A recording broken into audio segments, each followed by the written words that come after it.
Bogura city ideal মাদ্রাসা, মেধা মননে এক ধাপ এগিয়ে।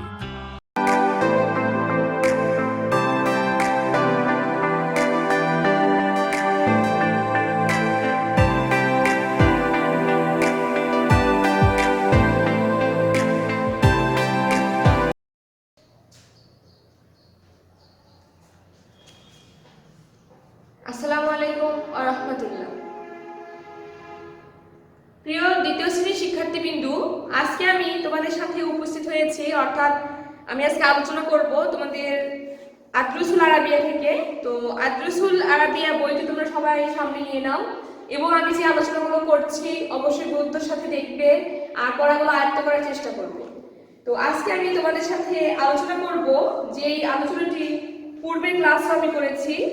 তো আলোচনাটি হচ্ছে তোমাদের যে রয়েছে দ্বিতীয় অধ্যায়, সেখানে হচ্ছে আছে তাকমিনুল কালিমা। তাকমিনুল কালিমাতে অর্থাৎ শব্দ গঠন, যেটা আমি এর আগে অর্থাৎ গত যে ক্লাসটা ছিল তোমাদের অ্যারাবিক সাবজেক্টের উপরে সেখানে করিয়েছি। তো তোমাদের বলেছিলাম যে হরফগুলো আলাদাকরণ আমি দেখিয়ে দিয়েছি, হরফগুলো একত্রকরণ আমি দেখিয়ে দিয়েছি। আর হোমওয়ার্ক দিয়েছিলাম যে হচ্ছে আমাদের ৮ নম্বর পৃষ্ঠায় প্রথম যে ছকে দেওয়া আছে সালাতুন, কালামুন, বাকনুন, বাসনুন, কালামুন, মাকতাবুন, এই যে শব্দগুলো দেখতে পাচ্ছ তোমরা, তো বলেছিলাম যে এগুলো অবশ্যই বাসায় বসে তোমরা করে ফেলবে। আশা করছি সবাই করে নিয়েছো, কারো কোনো সমস্যা নাই এই আশাতে আমি করছি। তো সেই আশা নিয়ে আজকে আমি আলোচনা তোমাদের সাথে করব। এই যে আমরা দ্বিতীয় অধ্যায়ে যে পড়াগুলো করেছি সেখানে অধ্যায় ভিত্তিক কিছু পড়া দেওয়া আছে, আলিফ এবং বা নং। এটা আছে তোমাদের পৃষ্ঠা ৮-এ। তো আমি প্রথমে দেখো আগে পৃষ্ঠাটা উল্লেখ করে দেই যেন তোমরা বইটা সহজে বের করতে পারো। আজকে আরবি বিষয়ে তোমাদের সাথে আমি আলোচনা করছি পৃষ্ঠা নাম্বার ৮ থেকে, যেটা আরবিতে দেওয়া আছে তোমাদের সহজভাবে বের করতে এই জন্য আমি দিয়ে দিলাম ৮, পৃষ্ঠা ৮ সবাই বের করো। তো এখানে তুমি দেখতে পাবে তোমাদের অনুশীলনীমূলক কিছু পড়া দেওয়া আছে। তো সেই অনুশীলনীমূলক পড়া থেকে আমি আলোচনা করছি। তো প্রথমে দেখো আমি আলোচনা করব প্রথমে আলিফ, তারপরে বা। তো আলিফ নিয়ে আমাদের যে কথাগুলো বলা আছে সেটা আমরা আগেই করব। তো এখানে দেখো দেওয়া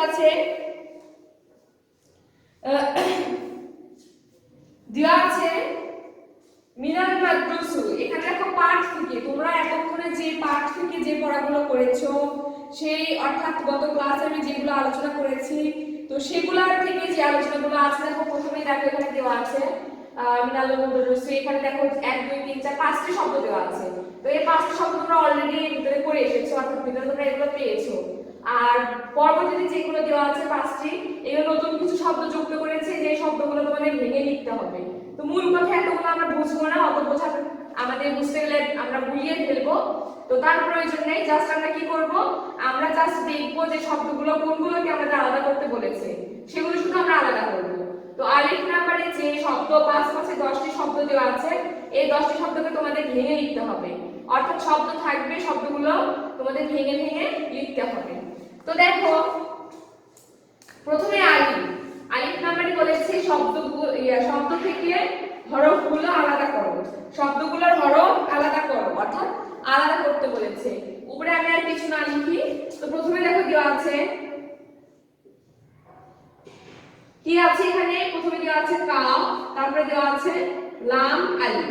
তো কাফ লাম আলিফ এটাকে তোমরা ভেঙে লেখো। ভেঙে লিখলে তোমরা কি কি পাবে, প্রথমে পাবে একটা কাফ, তারপরে পাবে একটা লাম, তারপরে পাবে একটা আলিফ, তাহলে হয়ে গেল। তারপরে দেখো আছে মিম কাফ তা বা, মিম কাফ তা বা। তো মাকতাবুন অত উচ্চারণ আমাদের এখন না জানলে হবে, আমাদের যেটা কাজ আর ভেঙে লিখবো। হরফগুলো কি কি আছে, মিম আছে, কি আছে প্রথমে এখানে মিম। তো মিমের পরে আছে কি, মিমের পরে আছে কাফ, তারপরে আছে কি, তারপরে আছে তা, তারপরে আছে বা। এভাবে ভেঙে তোমাদের লিখতে হবে। তো আশা করছি এগুলো খুবই সহজ বিষয়, তোমরা ভালোভাবেই পারছো। মিম হা মিম র, ভেঙে লেখো মিম যোগ হা যোগ র যোগ মিম। তারপরে নেক্সট আছে হচ্ছে সালাম আলিফ সা, সালাম আলিফ সা। সালাসুন, সালাসুনে আছে কি কি? সা, লাম, আলিফ আর আছে সা। আর আছে এখানে সালামুন, সালামুনে কি কি আছে? সিন, লাম, আলিফ, মিম। এই যে পাঁচটি শব্দ দেখতে পাচ্ছ, কালাম, আফতাবন, মরিম, সালাসন, সালামুন, এই পাঁচটি শব্দ তোমাদের গত যে ক্লাসে আমি করিয়েছিলাম সেখানে তোমরা পেয়েছো।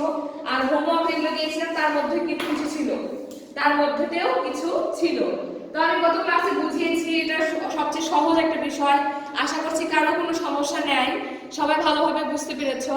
তো যদি বুঝতে পারো তাহলে এই যে আমি লিখেছি এগুলোও তোমাদের কাছে সহজ মনে হবে। তো এখানে শব্দগুলো প্রথমে উঠাইতে হবে, উঠিয়ে নিয়ে সমান সমান দিয়ে তোমাদের হরফগুলো ভেঙে লিখতে হবে। হরফগুলো ভেঙে লেখার সময় অবশ্যই খেয়াল রাখতে হবে প্রতিটি হরফের মাঝখানে আমরা যোগ চিহ্ন দিব। প্রতিটি হরফের মাঝখানে আমরা কি দিব? যোগ চিহ্ন। এই ছিল আমাদের পাঠ থেকে যে শব্দ, পাঠ থেকে যে শব্দ সেগুলো আমরা এতক্ষণ আলোচনা করেছি। এখন আমরা জানবো যেগুলো পাঠের বাহিরে আছে। তো এখানে পাঁচটা শব্দ দেওয়া আছে যেগুলো হচ্ছে তোমাদের বইয়ের বাহিরে দেওয়া আছে। তো এটা যখন বুঝতে তোমরা পারবে, পরবর্তীগুলো তোমাদের জন্য যে সহজ হবে এটা আমি বুঝতে পারি। তো দেখো আমরা এখন পরবর্তীতে জানবো, এটা অবশ্য আলিফ নাম্বার নাম হচ্ছি। তো এখানে দেখো যে শব্দগুলো দেওয়া আছে, প্রথমে আছে ইসলাম, হামজা, সিন, লাম, আলিফ, মিম। আমি কিন্তু হরফগুলো বলে দিয়েছি অলরেডি, তোমরা কিন্তু অবশ্যই পারবে। হামজা যোগ সিন যোগ লাম যোগ আলিফ যোগ মিম। তারপর আছে আকাল, হামজা কফ লাম কাফ, এটা কিন্তু অবশ্যই কাফ। তো তাহলে তোমরা লিখে ফেলো, ভেঙে লেখো। প্রথমে আছে কি? একটা হামজা, তারপরে আছে কাফ, তারপরে আছে লাম। তো এরকম করে দুটো আমি লিখেছি, তিনটা তোমরা ঝটপট তোমাদের খাতায় লিখে ফেলো। আশা করছি সবাই পারবে, কারো কোনো সমস্যা হবে না। তো দ্রুত তোমরা উঠিয়ে নাও। পরের তিনটা আমার মনে হয় না আমার করে দিতে হবে, তোমরা আশা করছি সবাই পারবে, তারপর লিখে দিচ্ছি। মিজানুন, আলিফ, কি কি হরফ আছে এখানে? মিম আছে, ইয়া আছে, যা আছে, আলিফ আছে, নুন আছে। তারপরে আছে কি? উমারুন, একজনের নাম উমার, তাহলে এখানে কি? আইন, মিম, র। লাস্টে আছে আলিমুন, আইন, লাম, ইয়া, মিম। তো প্রথমে আছে কি? আইন, লাম, তারপরে আছে ইয়া, তারপরে আছে মিম। তো দেখো আমি লিখে জীবনে জীবনে বলে আমি পুরোটাই লিখে দিয়েছি, আর আশা করছি সবাই ভালোভাবে বুঝতে পেরেছো। এই হচ্ছে শব্দগুলো থেকে হরফ আলাদা করো। তোমাদের এই আরবিক বই সবচেয়ে সহজ একটা বিষয়, যেটা তোমরা ক্লাস 1 এ পড়ে এসেছো, অনেক একটা সহজ বিষয়। সুতরাং তোমাদের কাছে জটিল কঠিন কোনো কিছু মনে হবে না। তো এখন আমরা জানবো একত্রকরণ। একত্রকরণটা আমরা এখন শিখিয়ে নিব, যেটা আমি পূর্বে ক্লাসে আলোচনা করেছি, আবারও করছি। একত্রকরণে আমাদের আছে কি? বা নাম্বার। একত্রকরণে দেওয়া আছে বা, যেমন দেওয়া আছে দেখো, যা যোগ নুন যোগ বা। তো আমি গত ক্লাসে বলেছিলাম 6টি হরফ ডানে কখনো মিলিত হয় না। সেগুলো কি কি ছিল? কি কি ছিল? আলিফ ছিল, দাল ছিল, জাল ছিল, র, জা, ওয়া। তো এই যে হরফগুলো আমি বললাম, এগুলো কখনো যে আমাদের বাম পাশে আসবে সেভাবে কখনো মিলিত হবে না। তো বাম পাশে এখানে জাল, জালের বাম পাশে কি দেওয়া আছে? নুন এবং বা। তো আমরা বুঝতে পারছি জালের সঙ্গে এটা একত্রকরণ হবে না। তাহলে তোমরা কিভাবে লিখবে? জাল লিখে নুন আলাদা এবং বা তার সঙ্গে, জাল লিখে নুন আলাদা লিখে তার সঙ্গে বা, তাহলে জাহালন হয়ে গেল। ঠিক আছে, তোমরা আশা করি বুঝতে পেরেছো। জাল কিন্তু আসলে ঠিকই হলো না, অর্থাৎ মিলিত হয়নি, নুন এবং বাটা আলাদা হয়ে গেছে। এভাবে তোমাদের লিখতে হবে। তারপরে দেখো দেওয়া আছে মিম হা, এটা গোল হা, কিন্তু আবারও মিম আবারও মিম। তো মিম দুটো পাশাপাশি থাকলে কি করতে হয়? আমি তোমাদের বলেছিলাম, গত ইয়েতেও ছিল এটা। তো তাহলে তোমরা মিম আগে লিখবে, হাটাকে বলেছিলাম সহজভাবে তোমরা এভাবে সারের মতো করে লিখবে, এবং দুটো হরফ পাশাপাশি থাকলে আমাদের কি দিতে হয়, তাসদিদ দিতে হয়। একটা হরফ লিখে নিয়ে আমরা একটা তাসদিদ দিয়ে দিব। তারপরে আছে কি সদ, লাম, আলিফ, গোলতা। তো এখানে কি করতে হবে, সদ লিখে লাম আলিফটাকে আমরা এভাবে লিখবো, আর আছে কি এখানে একটা গোলতা, গোলতা হবে আলাদা, গোলতা আমাদের যুক্ত হবে না। তো এইভাবে করতে হবে। বাদ বাকি যেটা দুটো আছে যা, র, আলিফ, ফা, গোলতা বা কফ, লাম, এগুলো আশা করি বুঝতে পেরেছো, নিজ দায়িত্বে তোমরা এটা করে নেবে, যেহেতু এগুলো পার্ট থেকে অর্থাৎ পার্টের মধ্যে এগুলো ছিল। গত ক্লাসে আমি তোমাদের এগুলো করিয়েছি। তো এর পরবর্তীতে আমি যেটা করাবো, নতুন কিছু শব্দ গঠন করব আমরা হরফ দিয়ে। তো সেগুলো আমি করার চেষ্টা করছি। এগুলো পাঠের বাইরে থেকে আছে, দেওয়া আছে আইন, কি দেওয়া আছে, এই যে তোমরা দেখতে পাচ্ছ এখানে। তো আইন, তারপরে দেওয়া আছে সা, তারপরে দেওয়া আছে মিম, আলিফ, আর আছে নুন। কিভাবে গঠন করবে তোমরা? তো দেখো, প্রথমে আছে আইন, আইন লিখবা, তারপরে আছে সা, মিম, আলিফ। আলিফের সঙ্গে নুন আর যুক্ত হবে না, কেননা নুন কোন পাশে আছে, বাম পাশে আছে। আলিফের সঙ্গে কখনো বাম পাশে কোনো শব্দ থাকলে মিলিত হয় না। নোক্তাগুলো আমরা দিয়ে দিই। নোক্তা আমাদের কোথায় কোথায় আছে, সাথে আছে তিনটা নোক্তা। কি আছে? সাথে তিনটা। আইন, সা, মিম, আলিফ। আইন, সা, মিম, আলিফ। সাথে আছে নুন। নুনটা আলাদা হয়ে বসেছে কারণ আলিফের বামে কখনো মিলিত হয় না, এই জন্য করি। তারপরে আছে হা, লাম, ইয়া, বা। লিখে ফেলো। হাটা আমাদের কতটুকু নিতে হয়, লেখার সময় হা আমরা উপরটুকু নিব জাস্ট।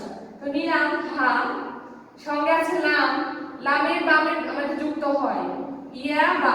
ইয়া আমরা জাস্ট দুইটা ফোঁটা দিব, তাহলে ইয়া পেয়ে যাবো। তো এইভাবে আমাদের গঠন করতে হবে।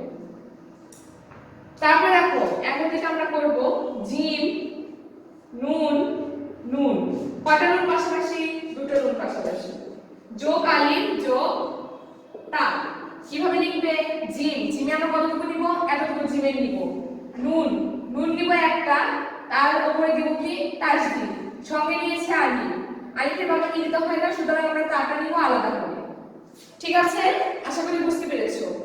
তাহলে কিভাবে গঠন করলাম? আমরা এখানে জিম নিলাম, নুন দুটো থেকে একটা নিলাম, উপরে তাসদিদ দিয়ে দিলাম। এখানে আছে কি? আলিফ। আলিফটাকে আমরা লিখলাম, আলিফের সঙ্গে তা মিলিত হবে না, কেন আমরা জানি যে আলিফের বামে মিলিত হয় না। তো এরপরে দেখো, দুটো আমি শেষ করে দিচ্ছি। দেওয়া আছে কফ, দাল, ইয়া, র। কিভাবে একত্র করবে? কফ, দাল, দালের বামে মিলিত হয় না, ইয়া, র। এইভাবে আমাদের গঠন করতে হবে। দালের বামে মিলিত হলো না, ইয়ের সঙ্গে আমরা রটাকে যুক্ত করে দিলাম। লাস্ট যেটা রয়েছে মিম, আইন, তা, সদ, মিম। কিভাবে করবে? মিম, মাঝের আইনটা আমাদের তিন কোণা করে এভাবে লিখতে হবে। তা, সদ, মিম। তাহলে মিম, আইন, তা, সদ এবং মিম। দেখে বোঝার চেষ্টা করো। সদ কিন্তু আমাদের গোলাকার হবে না। ফা যেমন আমরা গোলাকার করে লিখি, ফার মতো গোলাকার হবে না। আমাদের সদটা হবে কেমন, একটু উঠানো ভাবে হবে। ওকে, এভাবে একটু সদ লেখার জন্য চেষ্টা করবে। আর আইনটাকে অবশ্যই তিন কোণা আকৃতি দেওয়ার চেষ্টা করবে। এই হচ্ছে আমাদের লেখার সিস্টেম। তোমাদের এভাবে লিখতে হবে। তো আমি তোমাদের সাথে আলোচনা করেছি আজকে অনুশীলনী থেকে। তো অনুশীলনী পুরোই আমাদের আলোচনা আজকে ক্লাসের মধ্য দিয়ে শেষ হলো। আমরা পরবর্তী যে ক্লাসে আসবো, অর্থাৎ এই যে ক্লাস আমরা আজকে শেষ করলাম, তার পরবর্তীতে যে ক্লাসে আসবো, সেই ক্লাসে নতুন ক্লাসে নতুন পড়া নিয়ে আসবো। আর তোমরা এতদিনে, অর্থাৎ ততদিন না নতুন ক্লাস দিচ্ছি আমরা, ততদিনে এই পড়াগুলো অবশ্যই বাসায় বসে ভালোভাবে করার চেষ্টা করবে। তো আজকের অনলাইন ক্লাস থেকে বিদায় নিচ্ছি। সবাই ভালো থাকো, সুস্থ থাকো। পড়াগুলো অবশ্যই বাসায় বসে ভালোভাবে তৈরি করার চেষ্টা করো। আল্লাহ হাফেজ।